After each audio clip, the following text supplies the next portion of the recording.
السلام عليكم حبيباتي، واش راكم؟ واش حوالكم؟ ان شاء الله تكونوا بخير. مرحبا بكم في الفيديو جديد، ان شاء الله تكونوا كامل لاباس. نبداو بذكر الله والصلاة والسلام على خير خلق الله محمد وعلى آله وأصحابه أجمعين. اليوم نرحب بكل مشتركاتي البنات ونقول لكم مرحبا بكم. القناة قناتكم وانا الا ضيفة عندكم. ان شاء الله البنات تعجبكم القناة وعجبكم محتوى القناة، واللي شافت القناة تاعي ما تنساش تخلي لي جيم، تخلي لي اشتراك في القناة باش تكبر القناة تاعنا. وهنا نبداوها بقهوة تاع الصباح اللي نضت.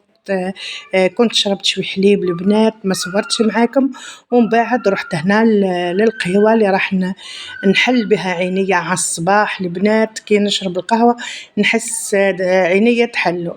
هنا بعد ما فطرت البنات شربت القهوة تاعي. كما تعرفوا قاعدة نشرب القهوة مع راسي ونخمم واش راح منين نبدا الدار، منين راح نفرز. هنا كنت نضت درت شوية كسرة البنات كما تشوفوا. راح نعت لكم الكسرة تاعي كيفاه نديرها. هنا البنات درت 2 كيلات تاع دقيق ومعاهم كيلة تاع فرينة. انتم تحبوا ديروا نص كيلة ولا كيلة. خلطت الدقيق مع الفرينة مليح. هنا درت شوية حبة حلاوة وشوية كمون ولا سينوج، وبالطبع الزيت راح ندير الكمية. انا منحبش الكسرة تاعي نكثر فيها الزيت ياسر باش ما تجينيش تتفتفت، يعني نحبها قد ما هي ناقصه زيت ما هي زايده زيت. هنا ندير الكميه ونشوف نخلطها مع الدقيق ونشوف كيما تشوفوا هنا خلطها. راح نزيد الكميه تاع الملح، هيك راهي مليحه البنات. هنا راح نزيد كمية تاع الملح قد العجينة، يعني عينك ميزانك. وهنا نزيد كمية تاع الخميرة اللي راح تخلي الكسرة تاعك طرية وتقعد مدة وهي طرية، ما تجيكش يابسة البنات، تجيك مليحة. يعني جربوا الطريقة تاعي اللي ما زالت اللي ما يعني ملفة بطريقة أخرى. تحاول أنها تجرب الطريقة تاعي. نحب نعطيكم حاجة هكا نكون جربتها، نكون يعني حاجة كما يقولوا على ضمان بالضمان، يعني الحاجة اللي تكون جربتها وعاودتها ويعني وخرجت لي حاجة مليحة نحطها مع حباباتي باش يعني تستفادوا منها. هنا البنات كنت نعجن فيها. انا نقسم الكسرة على 2 ونبدا نعجن البنات. يعني واش عندي حتى عندي 2 خبز نعجن كل خبزة وحدها، يعني هكا البنات. انا كنت بيد نصور ويد نعجن في الكسرة، نعجنها شوي نحطها على جهة ترتاح ونزيد نديرها في ساشي ومن بعد نزيد للثاني. هنا زدت درت يعني بعد ما عجنتها قرصتها وحطيتها في الطاجين الطيب. وهنا درت شوية عدس البنات، يعني ما لقينا ما نطيبوا البنات. راني كل يوم يعني نخموا الغداء العشاء واش راح نطيبوا واش راح نديروا، يعني وقلت خلي ندير شوية عدس. ويعني والله غير تكل البنات، يعني درتو شوية حار. وتشوفوا الكسرة تاعي في الطاجين زي ما جات تهبل. ها هي الكسرة تاعي البنات اللي ان شاء الله تعجبكم الوصفة تاعي تاع الكسرة وتجربوها. الكسرة رخساس كيما نقولوا حنا، ولا المعجونة حنا نقولوا المعجونة، وكان اللي يقولها رخساس وكان اللي يقولها كسرة يابسة، كل واحد كيف يسميها. أنا حطيتها على جهة وخليتها يعني للغداء. هذه كنت درتها على الصباح البنات، نضت غير هي الأولى مع السخانة. تعرفوا كما تعرفوا السخانة، يعني غير طيبتها البنات نحس في روحي ذبت منها من السخانة ياسر في الكوزينة. وزدت شعلت الطابونة هاكم تعرفوا وشهيدكم في الجنة البنات. واللي اللي دخلت جديدة صغيرة ودخلت للكوزينة، حبيبتي ديري الكسرة كيما تاع باباك ولا ماماك. وإن شاء الله تعجبك. هنا جا وقت العشاء البنات واش راح ندير؟ راح ندير شوية كمونية.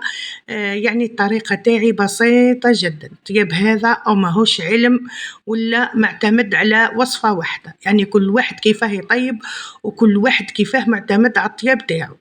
انا الطريقه تاعي هذه تجي بنينه تهبل. هنا واش درت البنات؟ غسلت الكبده هذه ولا لي زبا البنات، كنت دايرت غير الكبده وحدها، غسلتها مره وزوز ثلاثه اربعه وخمسه حتى نشوف الماء تاعها صفا خلاص.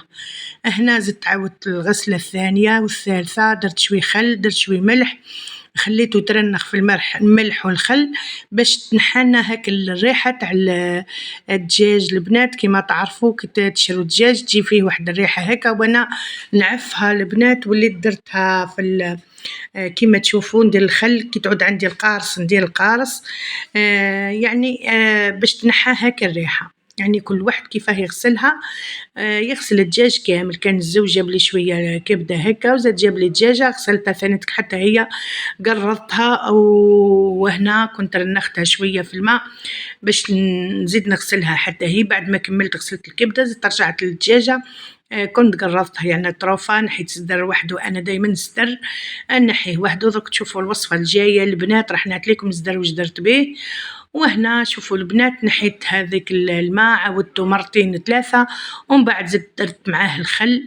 يعني لازم نغسل الدجاجه مليح البنات، ما نقدرش ناكل الدجاج تاع غسلتين وثلاثه ونح، لازم على الاقل فايت 7-6 مرات وانا نغسل فيها، نغسل ونعاود ونحي لها كامله هذيك الجلده نحيها نطيشها. هذا هو البنات الغسيل تاعي كيفاه نغسل الدجاج تاعي. هذا هو الروتين تاع اليوم، حبيت نشاركه معاكم البنات.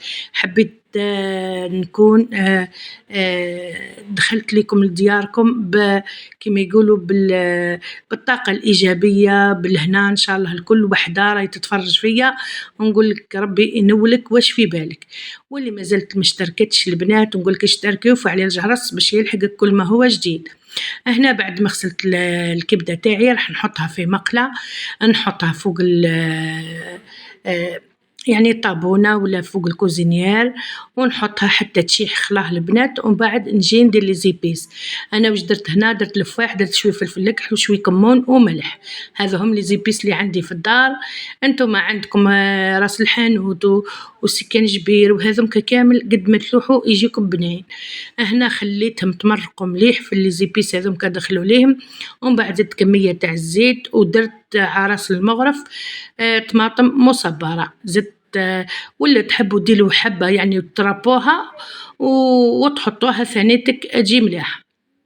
هنا شوفوا البنات خليتها تمرقت مليح، تحسي ذات الكبده تاعك يعني الكبده هذيك تكون دخل لها الطياب. هنا كان عندي حبيبات تاع زيتون باش نزكي بها البنات، تعرفوا كميه قليله. زدت معاها شوي زيتون نكحل زيتون اخضر، يعني الشي اللي عندي يعني درتها غير هي عشان البنات. زدت معاهم كما قلت لكم شوي زيتون. ومن بعد ما مرقتها مليح درت كميه تاع ماء. انا ما كثرش الماء خاطرش تعرفوا الكبده يعني ليه الطيب. هنا زدت رشه تاع معدنوس من الفوق اللي راهي راح تعطيها بنه على بنه. يعني الطريقه هذه البنات جربوها بطريقتي وان شاء الله تعجبكم. وهنا في صحن التقديم شوفوا الكبده الكمونيه تاعي زي ما جات، وكل واحد كيفاه يدير. هذا ولدي كان أنا نصور لكم وهو ياكل في السلطه. وهذا هو كان عشاء تاع اليوم. ان شاء الله يعجبكم البنات، هذا روتيني وما بقى لي غير نقول لكم في امان الله.